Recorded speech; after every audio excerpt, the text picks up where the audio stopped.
Okay, so I promised I'd show you how to make the Salisbury steak gravy. So in my big pot, because I'm cooking for a lot of people, you can do this in a skillet.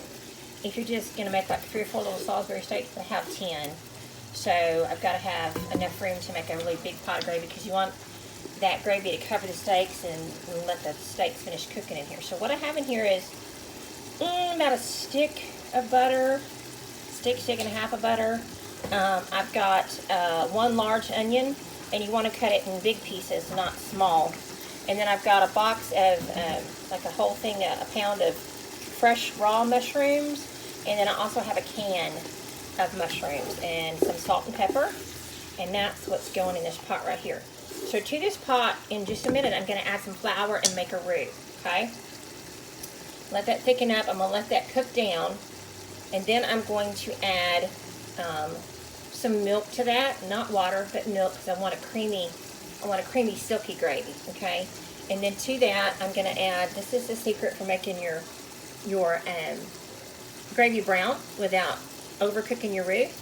Use kitchen bouquet in pretty much everything. I use it in gumbos. It's got all kinds of vegetables. If you've never used it, it's a great way to flavor any kind of gravy that you have. It also makes it dark.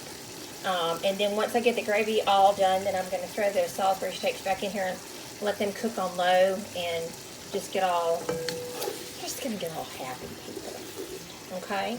And then over here in this pan, right here, I'm cooking down my corn for my corn mock choux cornbread, which is going to be a separate video. So I'm trying to get everything cooked tonight, let it cool, put it in the refrigerator. It always tastes better the second day anyway once those flavors get together. And that way, in the morning, we can just be about packing and moving. And then when it's time for lunch, I'll pull everything out, heat everything up, and everybody can make themselves a plate.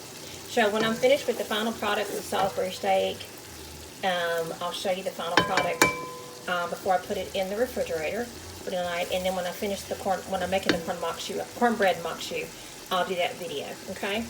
Because actually, this is the first time I ever made cornbread mock choux. I'm just inventing it because that's how I cook. I think it's going to be good. Time will tell. All right, bye.